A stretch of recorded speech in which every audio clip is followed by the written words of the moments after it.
Good morning student. मैंने आपको language में निबंध, अपठित गद्यांश, अशुद्ध वाक्यों को शुद्ध करना, मुहावरे ये पढ़ा दिया था और काव्यमंजरी से साखी, बाल लीला, एक फूल की चाह, आधरती कितना देती है, नदी के तीर मैं पढ़ा चुका हूँ। अब आपकी नेक्स्ट बुक है सारा आकाश, जो कि उपन्यास है, उसको मैं शुरू करने जा रहा हूँ। सारा आकाश शुरू करने से पहले उनके पात्रों के बारे में जान लीजिए। पात्र परिचय। सारा आकाश निम्न मध्यम वर्ग के परिवार की संघर्षपूर्ण कहानी है। परिवार में कुल 10 सदस्य हैं, जिनमें से 3 पढ़ने वाले छात्र हैं, पर कमाने वाला केवल एक है। वह भी किसी ऊंचे पद पर नहीं है, अपितु एक सामान्य सा क्लर्क है, जिसके कारण परिवार में पैसों की तंगी बनी रहती है। परिवार के सदस्यों का परिचय इस प्रकार है। बाबूजी धीरज, समर, अमर, कुंवर तथा मुन्नी के पिता हैं। वे परिवार पर पूरा अधिकार बनाए हुए हैं। अब वे सेवानिवृत्त हो चुके हैं, अर्थात अपनी नौकरी से रिटायर हो चुके हैं। उन्हें 25 रुपये पेंशन मिलती है।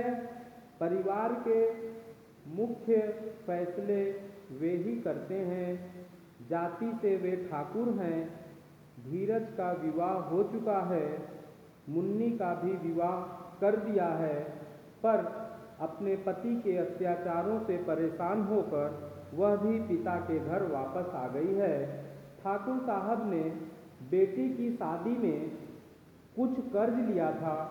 दूसरे बेटे समर की शादी में आए दहेज से वे उसे उतारना चाहते थे, पर ऐसा न हो सका।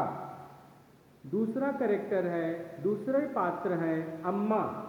अम्मा बाबूजी की पत्नी तथा धीरज, समर, मुन्नी, कुंवर तथा अमर की माँ है।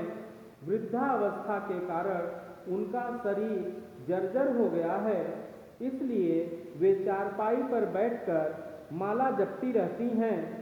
उनका अपनी बहुओं पर पूरा रोब है।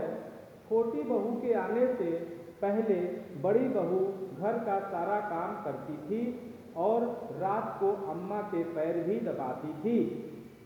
धीरज बाबूजी तथा अम्मा का बड़ा बेटा है तथा समर, मुन्नी, अमर तथा कुंवर का बड़ा भाई है। वह भाभी का कमाऊ पति तथा एक बच्ची का पिता भी है। वह 10वीं पास करके क्लर्क की नौकरी पर लग गया था। उसे महंगाई भत्ता सब मिलाकर 99 रुपये मिलते हैं, जिनसे घर का खर्च चलता है। वह शांत स्वभाव का मेहनती और माता पिता की आज्ञा पालन करने वाला पुत्र है। भाभी धीरज की पत्नी तथा अम्मा बाबूजी की बड़ी बहू है। वह साधारण रूप रंग वाली स्त्री है और सास की चहेती बहू। वह एक छोटी बच्ची की माँ भी है।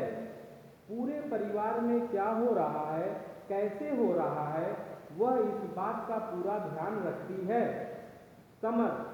समर उपन्यास का मुख्य पात्र है।